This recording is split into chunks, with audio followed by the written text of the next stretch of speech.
leader and we key off of him. Now, how is it going to be in 100 Thieves Academy where even if people do want to do that, which we're not sure of, how does the communication actually work doing so? And especially, I want to highlight the fact that a big part of what happened on Gigabyte Marines was the coach as well. He's the one who orchestrated the plans, like the thing with the level 6 Nocturne ganking the level 3 bottom lane and killing them with his ultimate. Tinnikun, I believe? Yeah, Tinnikun. Yeah. So we'll have to see how he can manage to work and make his sort of strategy blossom against these new opponents with these new teammates. Let's take a look at what the bans are looking like. It's 100 Thieves Academy banning away Camille, LeBlanc, and Rakan, their opponents, taking the Braum and the Gnar off the table.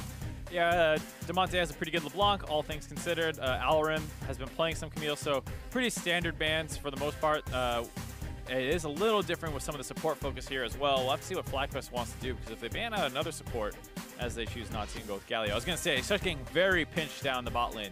Support has like an average of like 4 or 5 tanky champions, but if you start banning away there, you start very quickly ending up on things like that Zillion and Lulu we saw earlier in the day.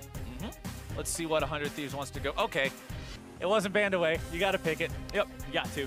We saw Demonte get it, and he destroyed kids with this Zoe. So sometimes you're like, I don't know, do either of us play it? Fox here is like, yeah, we play it. Fox is like, we will 100% take this unless you take it right now. Yeah, so I'm actually a little surprised to see 100 Thieves not go for a bit of a blue side ban there, but either way, if they do play it and Sandy feels comfortable on the Zoe, they're going to be pretty happy with that pickup. Well, Fox, they've decided to grab themselves the Ezreal that we've seen so much of so far today. Also grabbing that Ornn for themselves that was pretty important for the victory overall last game, allowing his teammates to buy those super late game items. Yeah, I think Ornn, all things considered, sees probably a little bit of an underrepresentation in North America. It doesn't get played by too many players in the pro scene and the actual any LCS, and not much in the Academy League, but still has fantastic melee matchups, is a monster in late game team fights, and then like you said, provides that utility of being, hey, everyone spend more gold than anyone else can in the game. Yep. We also got to see him bonk Max Trobo's Gangplank in lane last game. The Gangplank, of course, did do Gangplank things once it got to the mid game, but early on, very, very difficult for him to deal with that. The remaining 2 pickups in the first round of the draft, or the first phase of the draft, I should say, for 100 Thieves Academy will be the Alistar and the Jax. Let's see how Fox responds. They got one more pick to go before the second round of bans hit. And you talk about doing some bonking. Levi's, Jax, pretty good on that yesterday. Heard a lot of the thwack, thwacks. Thunk, thunk, yeah, thunk. A lot of different noises based on the skin. Oh yeah, that's right. It depends. Honestly though, ever since Godstaff Jax came out, that's the only one I've seen anybody use. It is a very good looking skin, so yeah. I understand. Well, I guess Moon did use one of the chromas for one of the other ones earlier, but it wasn't Godstaff Jax, so I don't know which one it was. It was red. Yeah, I don't remember. That's about it. I'm watching that closely. All right, Demonte. Demonte will grab himself the Rise that we've seen banned out of a couple of the games so far today, so that mid lane going to be a powerhouse for them as well. But remember, can't do the cheesy Zhonya's ult thing anymore. We'll have to see how relevant that is, because it matters a lot in situations where like he's kind of vision controlling and then gets caught out in the jungle, or when he's split pushing in the 1-3-1. It's such a powerful interaction. It was one of the best escapes in the entire game, so you have to be more careful with it, but it was such a broken thing that you could do. Now that he can't do it, it's like, well, he's just back more in the realm of how every other champion functions. It's not like he is suddenly not Rise anymore. All right, into the second part of the bans, though. It's Tristana and Gangplank banned out by Fox, getting rid of some of that hyper-scaling that we've seen be a win condition before. Yorick and Skarner banned out by 100 Thieves. What meta is this? This is season 2? Like, yeah, Yorick. I never imagined I'd be saying that sentence. Yeah. That's a weird one. Alarim played some Yorick, and it looked pretty good when he did it. He died a lot, but was getting a lot of pressure down, so they did not want to hand that one over. Tom Kench comes in fast with a Sivir answer very quickly as well. Going to be enabling that Jax to run wild, and maybe something else with that. Ball comp coming in, Maokai. All right, Maokai's in there, Sivir's in there, Tom Kench is in there.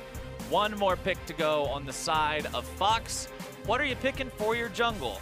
Echo Fox, what's Odd Orange going to be taking up against Levi here? The superstar that made his name on the world stage. Sejuani. No, Jarvan. Okay. Okay, we haven't got to see any of him yet. Yeah, he's been dropping in priority for a lot of people. Gets out-tanked by almost every other meta jungler right now. In his early game, while it can be explosive, the onus is on you to make plays with him. And teams have been struggling to do that a little bit. So that's why you see more of the Zac and more of this Skarner and more of the Sejuani. Jarvan, one of those champions. I mean, people always talk about how Jarvan's got the best level 2 gank in the game. But level 2 ganks don't work as good in LCS because players are usually aware of cheesy type stuff like that. So it's not quite the solo queue experience where the guy's AFK in lane for the first 3 minutes and just doesn't pay attention to anything and the Jarvan walks up and kill him. You wish it was like that, but it's not. People are ready for it. On the side of 100 Thieves Academy, though, I am surprised at that team comp. It has a ton of engage, but feels like it's lacking a little bit of damage. Hopefully that means we see Levi going a damage-oriented Trinity Force. He's got 2 real tanks this game, not just defensive steroids, but actual meatballs to put in front of him. So we'll. That's what you want. Yep. Nice team comp full of meatballs. If your team's like spaghetti, your jacks can forgetty being a tank. That's how it works out. That is a great little limerick or rhyme or whatever. I don't know the term for it, but I like that one a lot.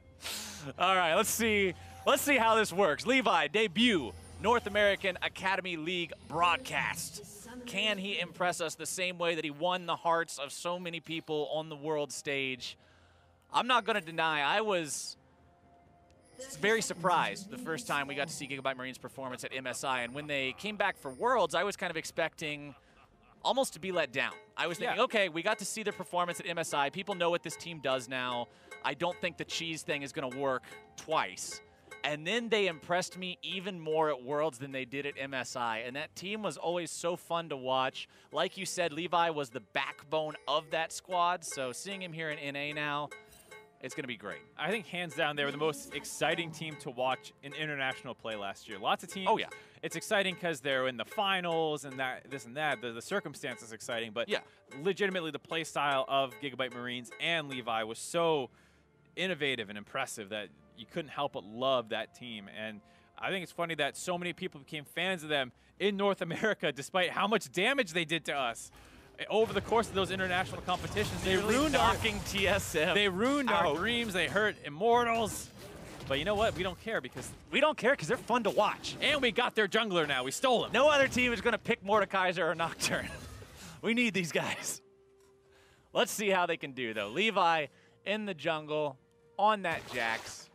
Press the attack. Nothing too crazy there.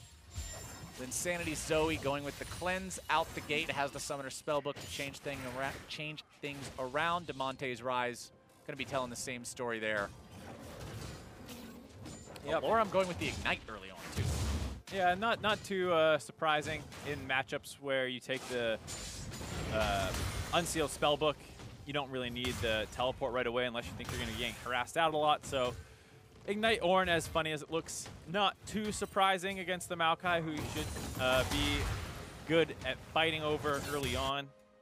And then the mid lane, Ryze versus Zoe is a matchup we've seen a couple times, and it's not too bad for Ryze because he should have the push advantage, generally speaking, but you do have to be very careful because you are immobile. Now you don't have that extra little escape, so sometimes Zoe can find some angles for her paddle star. She chunks you out really hard, and then you start losing priority in that lane. Yeah, neither of those two, they both got a lot of damage potential. They both got a lot of setup potential with the bubbles and the rune prisons. But sustain isn't really a story for either one of them, just because of the fact that it's not in their kit. So you end up taking a bad trade, you end up getting caught out by something that you would have really liked to sidestep, then you're going to be in a rough spot. Linsanity goes for the trouble bubble there, but the minion was still alive, so the hero minion blocks it, keeping Demonte safe. Yeah, I wonder if he was trying to maybe go for like a dematerializer on it or something. I wasn't quite watching that, that closely. Sure. But yeah, either way, that's the thing. Sometimes Zoe just pressures the Ryze really hard, and he has to back off and respect it. And also, maybe he goes for the Catalyst for a little bit more sustain if he feels like he needs it. We'll have to see what Demonte chooses to do. Auto Orange, despite those amazing level 2 ganks we like talking about, we're already past that point, Mark. Yeah, the sad level 2 gank at level 4. The sad level 4 clear for Jarvans. I mean, you can't say it's bad. Farming quickly is never bad, but it is not as exciting as the EQ's mid level 2 with red buff electrocute blowing somebody up. That's so cheesy. I love it. It's the definition of jungle cheese. The Jarvan takes red and then just walks middle, and the other guy's level 1. The best is when they push the wave level 1, 2, and you do that, and then like they just can't walk up the rest of the laning phase. Oh, it's a tragedy for the guy who gets hit by it. But the other nice part about being in competitive instead of solo queue, at least you don't have to listen to your mid laner ping you 500 times at that point to come help you because the Jarvan messed up your lane. Depends on the team. Okay, I guess that's true. That's true. Sometimes it's hard not to tilt at something like that. But going into this game, you mentioned it earlier, whichever one of these teams can win exits week 5 with a 500 win-loss record, which is pretty important when we're talking about playoff contention, when we're talking about getting into the postseason. Demonte and Insanity, 1 versus 1 here in the mid lane. Overload not quite finding the mark there. The junglers are busy fighting over the chickens. Nope, Levi really wants those chickens. The trouble bubble comes in, not finding its way on to Odd Orange, but here comes your follow-up, and Demonte says, I don't care what kind of star power you got, you're first blood. Yeah, very nice coordinated invade by Echo Fox there. Levi getting kind of greedy for his Raptors. Was getting chunked out by the Raptors themselves. Gets dropped down to like 60% HP just from them. So it's an easy EQ and flash follow-up by Demonte there, punishing the Jax early on.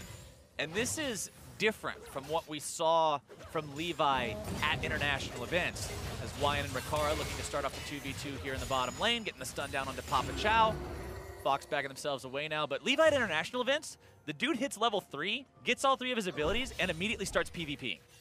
Yeah, not quite as much this time. Sometimes he goes for that power farming clear, and that might have been the kind of thing where that miscommunication starts coming through.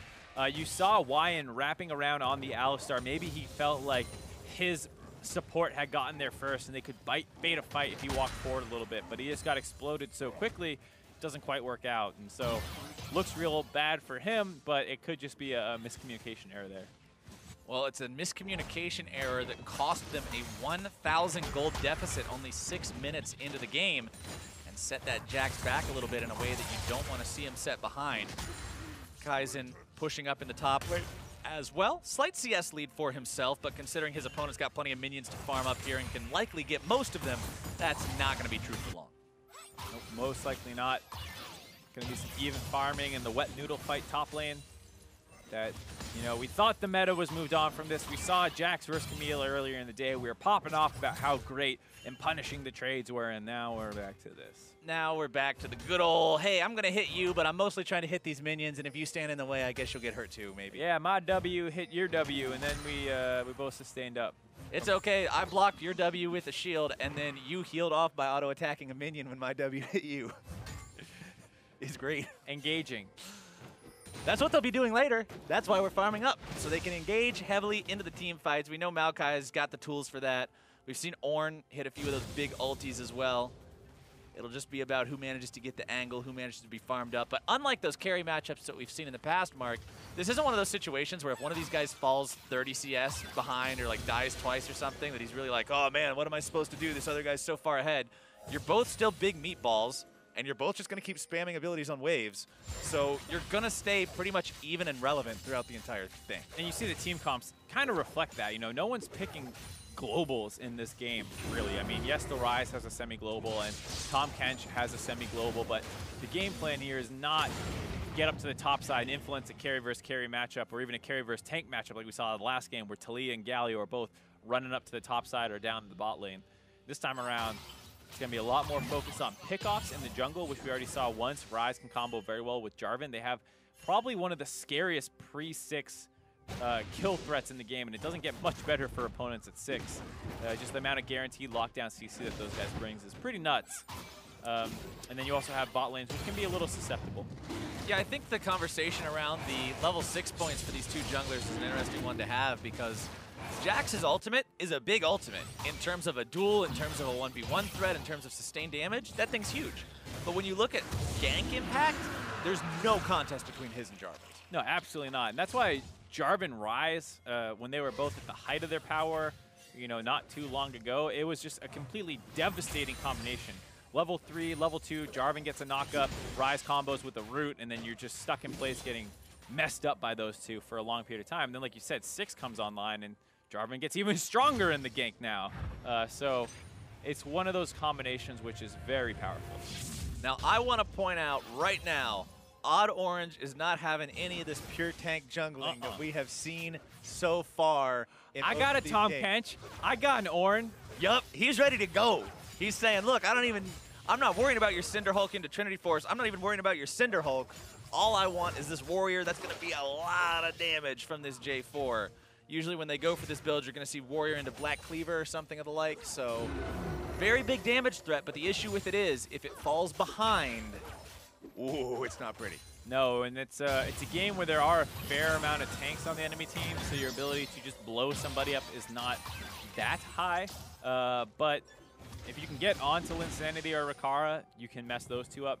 Obviously, the tank is not going to be too fun, and Jax will eventually just live through your burst damage and outtrade you afterwards, I believe. So I'm not sure it'll work out that well for him in the 1v1 in the jungle. Lost and Papa Chow keep constantly trying to make these moves happen in bottom lane, and I like that. They're looking to force the issue onto Wyan and Ricard, trying to get Wyan to blow everything, disengaging this. But right now, it's still a very even contest between those two. You can see about a 20 CS lead in mid lane for Demonte over Linsanity now as well. Farm lead in the jungle, despite his early death, going the way of Levi here. The dagger in his inventory leads me to believe that he is going to go for that Trinity Force we were hoping for. Yep, you would expect so, especially with the press the attack. Gonna grab that one up.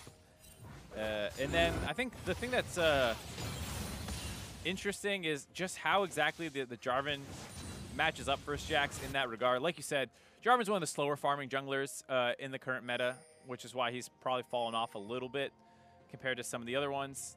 And then traditionally, you often see, in competitive play at least, you do see that Cinder Hulk one. So you think, oh yeah, he'd get destroyed by the Jax. But now that he's a little bit further ahead and he's built Warrior, at what point does the Jax start taking over that matchup? Well, as neither of those champions are Skarner, I am not well versed in exactly how they match up specifically in terms of exact power points. So we're going to have to find out when that changes. But Sleepy Trouble Bubbles landing always make things difficult. Tahm Kench, a great pick against Zoe. Has to use the flash there, but being able to save whoever falls asleep is so critical at stopping those near one-shot levels of damage. Yeah, great Tahm Kench pickup, which we didn't really touch on thus far, but it is fantastic into that Zoe pickup, able to save, like you said, whoever gets sleep on. It's also not too bad into Sivir comps in general, where either Maokai or Wyan are going to be trying to find one target to kind of engage on with that W, with that headbutt pulverize combo, and Tahm Kench can help out whoever that is. Insanity currently rocking a free flash. So if you randomly see Zoe flash in the next 20 seconds or so, he's not using his real one. Oh my gosh, he actually flashed. Demonte in some trouble. Gets himself back, drops the root. Odd Orange hanging around, knows that Zoe's still got some abilities left to cast, so doesn't want to go in, understandably so. That's the thing too, when you're Warrior Jarvan, Zoe can legit just one-hit you. Yeah. Uh-oh. Bottom side, Wyan starting this fight off, going for Papa Chow. The one person Tahm Kench can't save is Tahm Kench, and that is being displayed right now as they collapse and punish. Papa Chow goes down. Zoe grabbing the kill. Nice collapse there as, whoa! Ooh! Lost threading the needle. Lost sneaks in there, grabs that kill for himself. Riv's gonna be happy about that one. Someone clip that and send it to him. Good cleanup kill, and it punishes the roam that went on down there. It allows the mid lane and jungler to get some damage down on that turret, trying to eke out these micro advantages. Now, Echo Fox up to a 2K gold lead. Echo Fox looking good against 100 Thieves Academy. You know what, Mark? All right, hold on. We'll talk about it after this replay. Let's take another look how this happened. Yeah, Darth Tahm Kench the Wise could save others, but could not save himself. Is this a story that the LCS would tell you? It's not what other supports would tell. I don't know where we're going. Anyways, Tahm Kench dies. Wyan uses that to stay alive. It looks like they saved him. Levi feeling good about it. Rakara feeling good about it. They start backing off and don't quite body block the follow-up by Loss, who flashes forward. Great play out of him. Good performance from Echo Fox Academy so far here. And you know, I actually played against 100 Thieves Academy the other day as well. Me and Azael queued up on Howling Abyss. Played against the team in an ARAM. Ah, how'd that go? Their Nexus blew up, not ours. So it was a pretty good day on the old Howling Abyss. So are you predicting Echo Fox Academy to win this game then? Well, the thing is, we played against the 100 Thieves Academy that didn't have Levi. So there's also not a jungle on Howling Abyss, so I'm not exactly sure how that would have impacted the map overall. There's a bush on the left side, though. That's close enough. Levi and ARAM just stands there all game. Just sits in the bush. But we'll have to see if 100 Thieves Academy can take down this Echo Fox squad that's built themselves an early game lead. With Zoe damage like that, you've always got a distinct possibility. Demonte really having to be careful about those tricky bubbles over the wall. The last time we saw Zoe earlier on in the day when Golden Glue was playing it, you mentioned, Mark, how this champion is so difficult to move up against because of a lack of perfect vision, meaning it's so easy to get one shot, but Linsanity now taken down by Alorum, who comes up the bellows breath into the auto attack. Bit of a split fight there on the side of 100 Thieves Academy. They were getting into a river skirmish at the same time. Alorum had taken that advantage he had built in the top lane and roamed mid. And then Linsanity got a little greedy with his flash, I think it's fair to say, that he goes and tries to flash under his turret and into the 2v1 as opposed to flashing down and away from that and going towards the rest of his team. So, bit of a mistake there. Hopefully we get to see a replay and look at the other options he could have gone for. But off the back of that, Fox are going to take their second Infernal Drake of the game. And not only do they have a gold lead now, but they have a massive scaling advantage. Infernal number 2, 2,000 gold. Infernal number 3 spawning next. So if you can preserve this momentum for 6 more minutes, that's another reward. That's a big advantage then. And uh-oh, Levi's on out. Oh no, Levi hop, skip, and a jump. Over the wall he goes, has to flash though to get over the second wall. Cute angle too to get out of there. Someone coming up the river ends up going into the pit and then flashing back out. So he's able to keep himself alive, but losing that flash does hurt. A nice advantage. And now no turrets down yet this game. Looks like the first one getting low mid. Linsanity will do everything he can to try to protect this one. Levi losing that flash means some of the engage potential of the Jax, being able to flash forward and get the Counter-Strike stun, is gone. So you still have your Maokai, you still have your Alistar to go engage, maybe even a Zoe bubble to get things started off, but the Jack's going to be a little bit on the back foot for the next few minutes. Alorum making another roam down onto Linsanity. Wants to go after this Zoe. Remember, Zoe doesn't have true mobility. She has pseudo mobility in the ulti, but now Papa Chow, the man getting himself jumped on in the bottom lane yet again. Go for the guy who can't save himself. Levi grabs the kill. And looks like the skirmish in mid lane still going on. The damage onto Demonte is pretty strong. Linsanity having to flash away to keep himself safe here. Odd Orange backing out. That's a fake flash, by the way. His real flash is still halfway on cooldown. He used the flash that he picked up from Odd Orange. Yeah, right, that was the flash, his own flash he lost in that previous attempt in the mid lane that happened when he went down. Alorum's doing a good job of getting this push off in the mid lane, or top lane, excuse me, and then roaming down to the mid lane. But they got a little gun shy on that play. I'm not sure if they didn't know where Levi was, because it felt like they could have gone, but they back out, and then Levi shows in the bot lane where he's going to engage on Papa Chow again. Once again, kind of picking on that Tom Kench, finding kills where he can, which is important as the Jax, he gets them onto himself. This trade comes in. Odd Orange a little bit too early with that EQ combo. The Zoe had not quite popped back over the wall yet, so he does not get the punish on the EQ, and Zoe is able to get out of there, but very scary for a second there. Game's still equalizing itself around that 2,000 gold mark.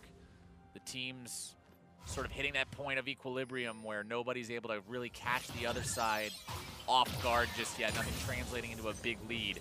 The Jax closing in on that Trinity Force power spike. Levi there getting closer and closer to having some of that carry potential. Black Cleaver also being approached now by Odd Orange. More damage, more burst potential. But it's all about, like you said, Mark, catching the right guy out. You pretty much got 2 targets. You've got Linsanity and you got Rikara that's viable on.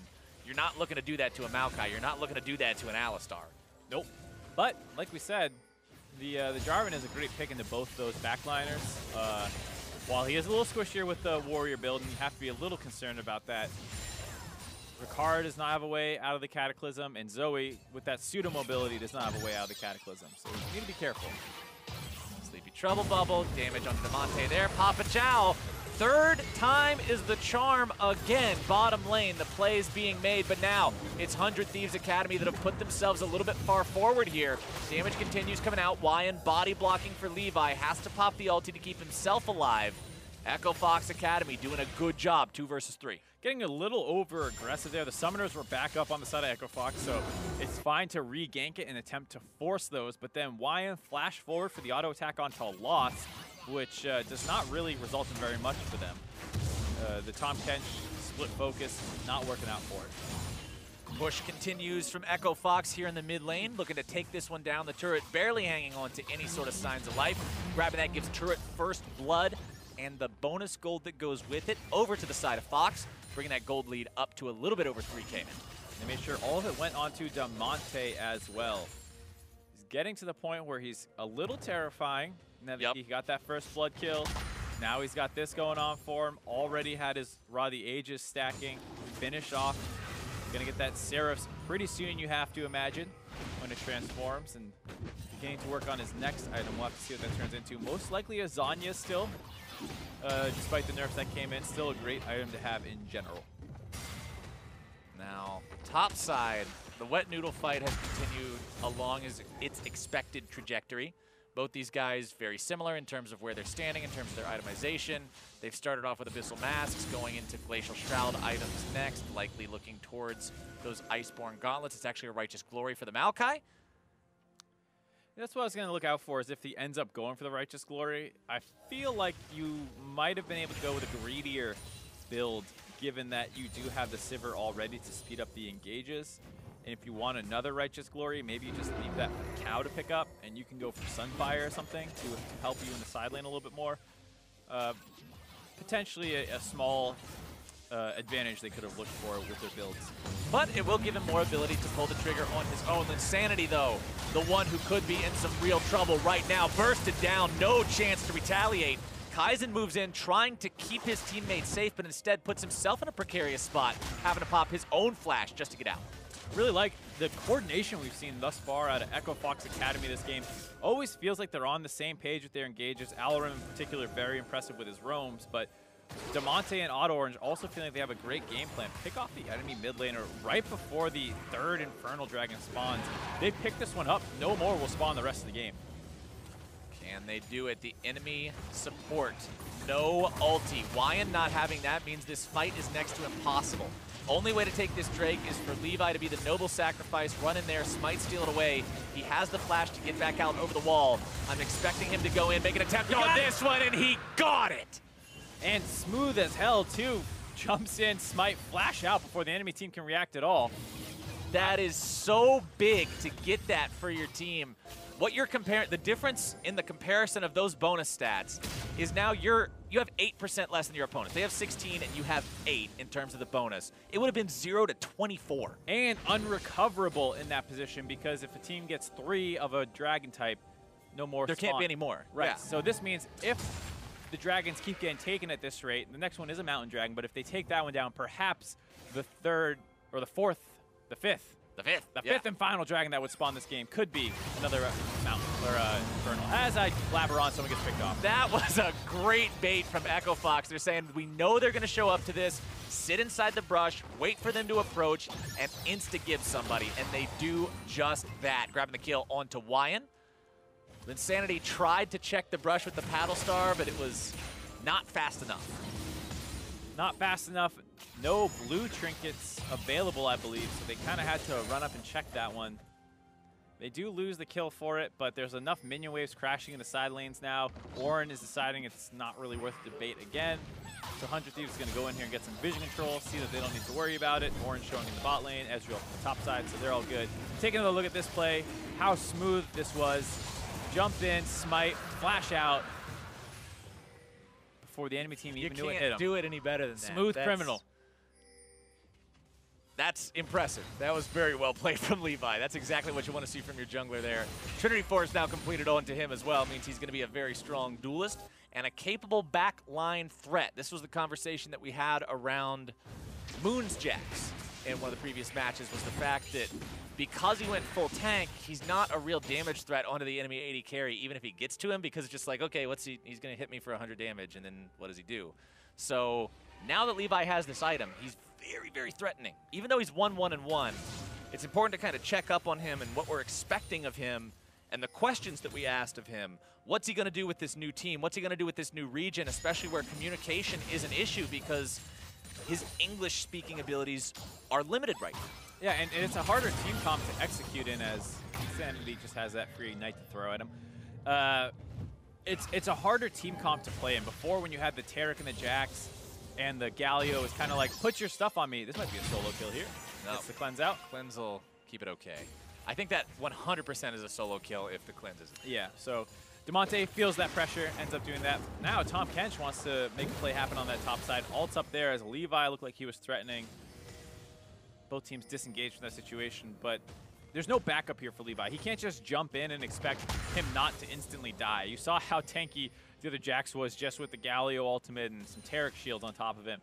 No defensive steroids for the Jax here, as well as not building as tanky himself. He cannot be the primary initiator in this game. He needs to let the Maokai and Alistar start things out, wait for some cooldowns before picking the right time to go in. Fortunately for him, that's exactly what those two champions want to do. Oh, yeah. I mean, getting in the mix, starting things off with that big chain CC is going to be huge for both these guys. Aftershock on them as well means that much more damage resistance. They should have no qualms whatsoever about making sure they're in there before the Jax is. On the other side of the map, though, the Jarvan's still very squishy. 0-0 and 2 for him. So both junglers have 2 kill participation. The difference is Echo Fox has managed to make 3 other kills happen without that jungler. 5-2 the score, 4,000 the gold lead, 2 Infernals to 1. Echo Fox would have liked that to be 3-0, but remember Levi with that clutch steal managed to keep his team afloat in that neutral objective game. Baron's been live for 5 minutes, but neither team has really tried to sneak it away or do anything crazy with it outside of that one bait for a single kill that we saw from Echo Fox. But I've got eyes on this Ryze right now, Mark, because he's got the highest farm in the game. He's got 3 kills under his belt. He's got a fully stacked Rod of Ages. Damonte is going to be a force to be reckoned with in the next fight. Absolutely. He's going to be terrifying, as well as even in the split push now. Who can really deal with a Ryze doing that amount of damage right now? It doesn't feel like Zoe wants to be up there in particular. If she can land the paddle stars, great. She can chunk him out and force him back. But just straight dueling and fighting, she doesn't want any piece of him. As you see, even Levi getting messed up pretty hard. Levi just lost 80% of his health. Yeah, 2 combos real quick. Yeah, QW. EQ or something along those lines. I don't know exactly what the Ryze skill order is, but that was a lot of damage. And the thing is, Jax's Counter-Strike, you dodge all auto attacks and you reduce AoE damage. Ryze doesn't care about either of those things. Nope, absolutely not. Second turret of the game dropping here past 25 minutes, which is a pretty slow game, all things considered, even in the current meta. But it's really good for Fox to start getting better control. They need to break that top lane turret so that it's easier to push that vision advantage. You can see how, despite having the mid lane control, if you look really closely, they have this nice kind of line going up around the jungle of that part, but then it instantly goes over to the side of 100 Thieves Academy once you get close to that blue buff. Because that top turret is still up, they have that extra safety to kind of get that vision in their advantage. I know Damonte's got chunked out. I'm talking about vision over here, guys. Come on! Well, the lack of vision underneath the enemy turret meant that Zoe was able to hit Ryze for 75% of his health with Battlestar, so not exactly the spot that Damonte wanted to find himself in. We'll have to be forced back off of that one, but Odd Orange makes the rotation towards the top side to clear this wave out, keep the turret alive.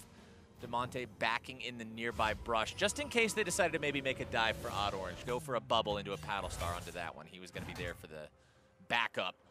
Mountain Drake live. You mentioned how this could either be the second to last Drake or it could be the last Drake. Remember, 29 minutes is the mark for that because Dragon takes 6 minutes to respawn. Anything 35 minutes or after will be an Elder. So as long as you kill a Drake before 29 minutes, there will be another elemental one spawning. And there's a bit of a weird setup here for 100 Thieves Academy. They had Levi up in the top side playing around that Zoe as that dragon spawns, and Echo Fox not really reacting well to that and trying to force that dragon down quickly. Lost mid control for a second, and now that gank's going to happen. Damonte tries to get himself away, gets out, doesn't even need to have a Zhonya's effect to do it, but now the TP comes in and Echo Fox will blow the horn, and here comes Ornn. Can they get the follow-up they need? Linsanity taken down to about half HP. Remember, he's got the ulti, but no true escape mechanism beside his flash. Echo Fox forces their opponents away, but don't really have a big advantage right now. Linsanity still at 2/3 HP. That's enough to work with. Finds the Sleepy Trouble Bubble onto the Ryze, but the minion wave walking up means Paddlestar can't follow it up. Good force on the side of 100 Thieves, all things considered, to stall this game out. You get a lot of global cooldowns out from the side of Echo Fox, so you don't get pulled across the map quite as hard as you might otherwise. They do lose their own, but at this point, you're fine kind of dealing with that pressure. You might have been able to find a kill, enemy team reacted well, everyone disengages, and you're still in the same spot you were before. Neither team wants to be the one that makes the mistake here so many times. We've even seen it a couple of times already today, Mark. It's not the team that makes the big play and gets themselves ahead. It's the team that makes the big throw and ends up giving their opponents an advantage. And neither one of these teams feels like they're in a spot where they want to do something crazy or do something risky. It's all about just playing the waiting game. Yep, absolutely. You can tell that teams in the Academy still struggle to close out games 100% cleanly for the most part. Either missing a thing or two when they go for the Baron, or just picking the wrong fight near it can be absolutely disastrous. Here, Fox trying to find a pick-off onto Levi. All right, there comes your Ornn ulti. Rise also going to use the portal to get the rest of the guys in there, but now a multi-man stun from Levi to start off the fight, but a near instant kill onto Levi. Now they'll take him down. What else can they find here? Alorum popping the hourglass for himself to stay alive in the back line, but only for a moment. He will be taken down now. 1 versus 4, not the kind of number you walk away from. 1 for 2 overall as Papa Chow also died early on in the fight. Really well played by the side of 100 Thieves, but just a little too fast on the trigger by Levi there. He jumps in for the 4-man stun, and I believe it was Lost he chunked out really hard, and there's no minion wave, so Lost had to run through the turret to get out of there, but the side of 100 Thieves was still busy dealing with that Tahm Kench that they got caught out of position. And then Alorum was the one who kind of turned off to protect the rest of the team so that they could run out through that turret. Still a 1 for 2. They also grabbed the mid lane turret. It was great for them as Levi sniffed it out, knew it was a bait, jumps away from the Rise ultimate, still gets hit up by the Ornn, but he's safe at this point. And now the sleep has hit Tahm Kench. He gets blown up. The 4-man stun was great. He also has the stopwatch to keep himself alive. Lost gets chunked out really hard into that turret, so he has to run out. And this fight is won. But you have to think they might have been able to win it even harder if Levi just waited a little bit longer before re-engaging with the rest of his team.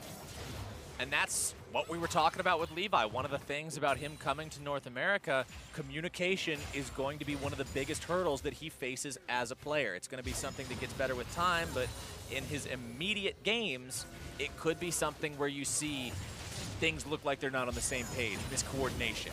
Yeah, another player that came over that doesn't speak a ton of English. There's been a couple of them. Someday as an example, Piglet as an example, when they first came over, did not speak a ton of English, and it made it difficult for them to synergize right away with their teams. Might be seeing a similar case here with Levi. Lion trying to engage. They got the Sivir ult there down as well. Stun up, damage out. Odd Orange getting himself deleted. The Guardian Angel will bring him back to life, but now can they find anything else here in this fight? A rampage for Damonte onto the enemy support's a nice way to start it off. Damonte getting himself into that stasis, keeping himself safe. Pops the ulti here as well, but Linsanity grabs the kill onto Lost. A double kill for Damonte, picking up the kill onto Kaizen. It's a 2 for 1.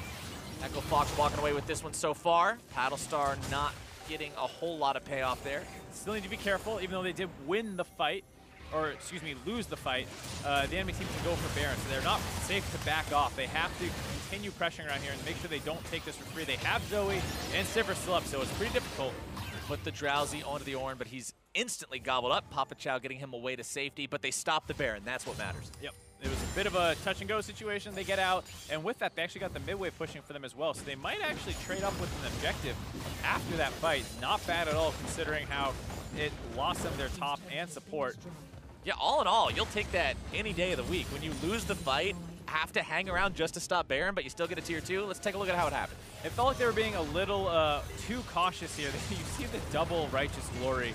Really got to wonder how effective that is, but Lost gets out with the help of the Tahm Kench. They focus down the GA, having Jarvan, and then the counter engage comes in from Ornn, who have flanked around the backside. Damonte is still a monster who no one feels confident or comfortable finishing him off. Lost took the Ignite on him and kind of got close to his tanks, which ended up losing them, as they take a Baron after all that. Meanwhile, back at live. Yeah, hey-oh. Anyways, I was saying Lost got too forward, took some ricochet damage, died to the final ticks of Ignite. But it seems like 100 Thieves got a little lax after they finished off that mid lane turret. Echo Fox gets that Baron for free. Baron for free. They've got the tempo of the game. They've got a 6,000 gold lead. What do you do with it now is the question. You've got a massive Rise that's one item away from being completely done with his... Oh, wait, no, he's not. He's actually got everything. Never mind. I stand corrected. I didn't see the fact that it was actually an Archangel staff that was on cooldown. Yeah. I thought that was like a broken stopwatch or something. No, that's a full build Rise yeah, at 34 minutes. That is a real big boy. That's a strong dude. So considering you've got this massive Rise that is just, I guess he still has to complete his masterwork, Zhonya's Hourglass. Of course. That's the final upgrade there. That's what I was talking about. Still had an item to complete, but this is the scariest player on Summoner's Rift in this game right now. And playing around him properly, I think, is imperative for Echo Fox to get the most out of this bear. Right. They have a good comp to deal with 100 Thieves. 100 Thieves, of course, like we said, with that Zoe pick, can always find a pick off if someone's out of position and gets a little too careless around walls. Someone can always go down, but if you're just fighting straight 5v5s, both comps execute pretty similarly with big, tanky frontliners and strong backline damage threats. And Rise will destroy the enemy team's tanks right now. Like you said, full build Rise versus 2.5 item Maokai. How do you think he's going to stack up? Yeah, granted, 1.5 of those items are magic resist, but it's full build Rise. Yeah. So you see Kaizen, oh my god, the auto attacks destroyed that turret. Yep, AP ratios on auto attacks. As the reinforcements come in, Demonte trying to get himself away. This is one of those situations. The old interaction would be useful with the Zhonya's. Levi grabbing the kill onto Papa Chow, who has to be the sacrificial lamb or toad or catfish or whatever Tom Kench is. But if that was the old ult interaction, Demonte's out of there for free. Yeah, you wouldn't need to collapse. You wouldn't need to save him. It's very easy to escape, and it's not the case anymore.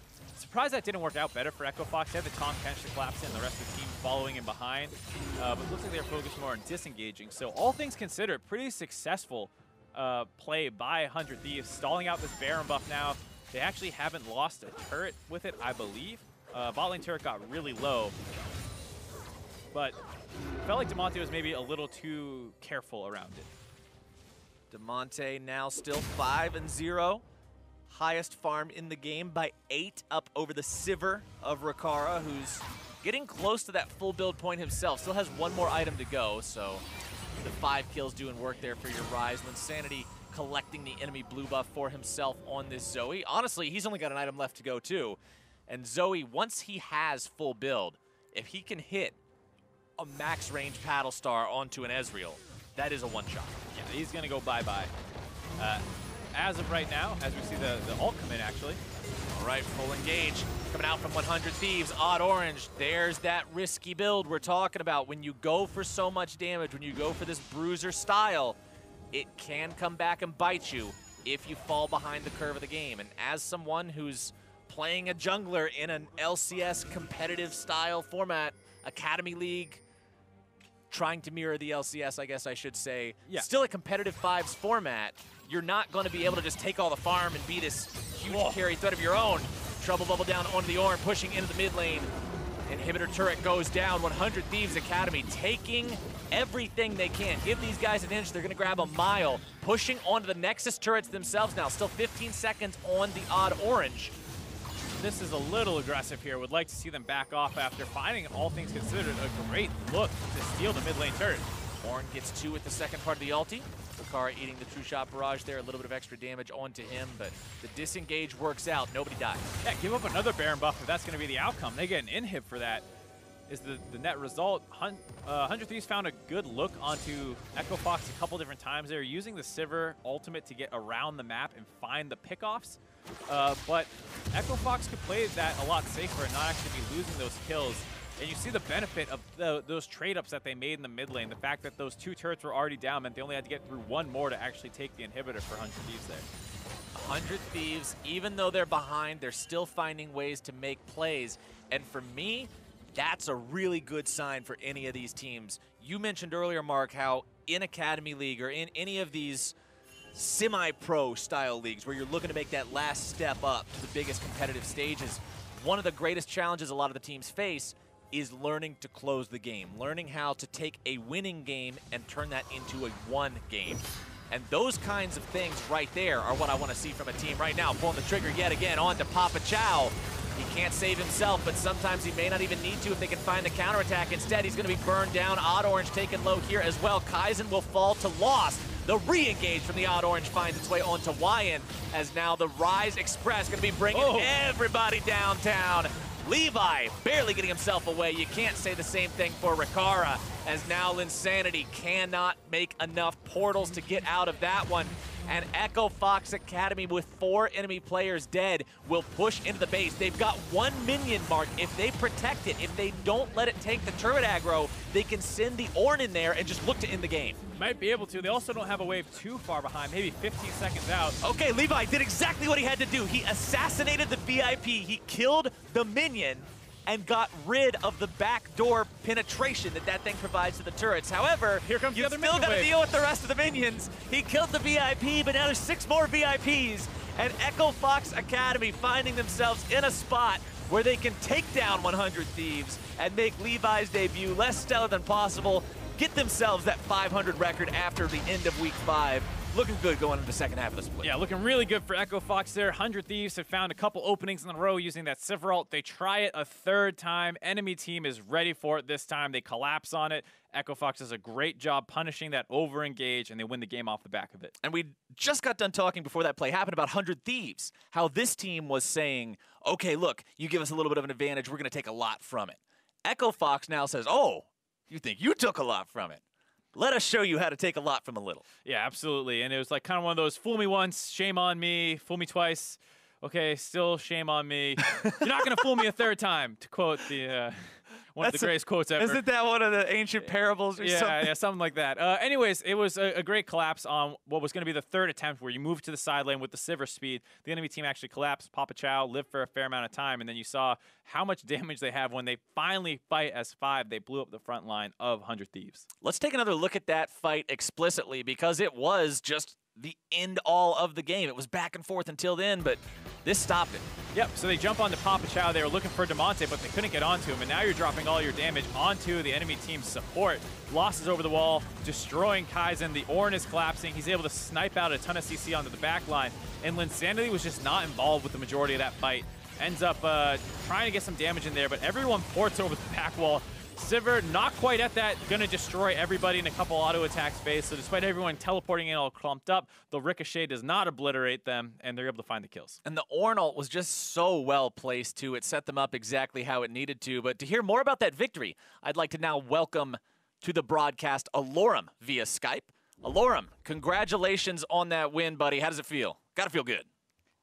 Hey, thanks, guys. It feels great, and I'm just going to ask, how are you guys doing today? I'm mad. You ruined our script. We wanted, Levi's going to win everything. Alorum, what are you doing?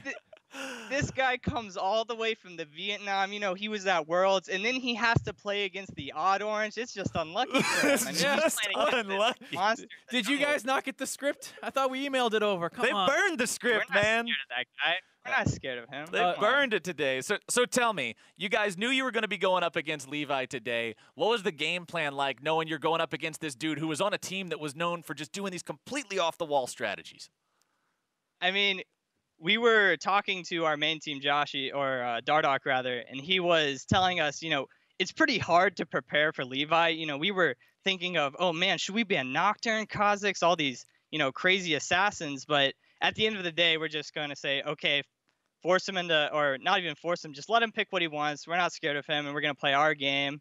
Levi might be good, but he's just a jungler. He can't 1v5 the game.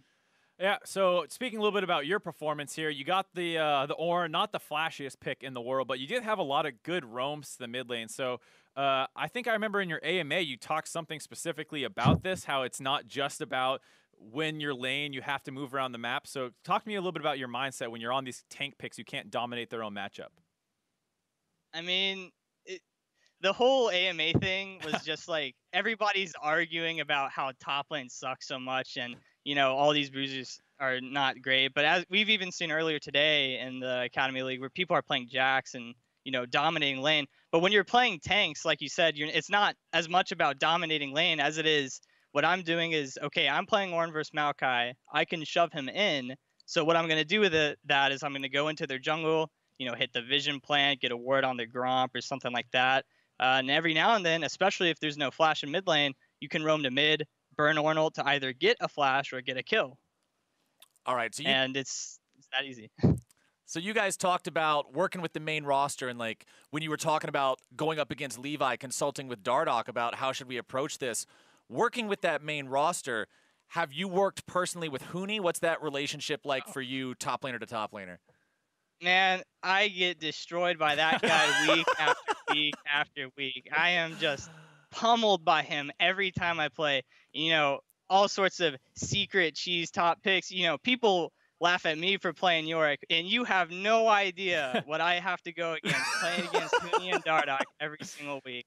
It is a pain, and I'd like to think it's made me a better player. You know, I'm playing against one of the world's best top laners every week, so hopefully I'm getting something out of it. I feel like there's no way you're not. That's the best kind of a learning experience, right? Exactly. So an experience like that combined with where you guys are standing now, after 5 weeks, you're at that even record. What is the plan for this team to make sure you continue on the up and up, you make it to that playoff point in this second half of the split? Well, I think as the weeks go on, our main focus every week is to make the next week's practice better than than the previous. And so this week, you know, we like to think that every now and then that we have really good scrims. You know, we want to take that. It's really good practice, and we want to take it into our matches and, you know, start thinking of one strategy at the beginning of the week, doing all our draft prep early, and look to put that in the games for the next week. Well, here's hoping the best for you guys. Best of luck in your scrims. Best of luck in your games. Best of luck against those Huni picks that you're having to deal with every week. And it was a lot of fun watching y'all today. It was a lot of fun watching y'all today. Looking forward to it here again soon. All right, we're headed for another break, but we've got one more game for you this evening. When we return, we'll see if Team Liquid can hold their top spot against Counter Logic Gaming. Don't you touch that browser. We're going to be right back.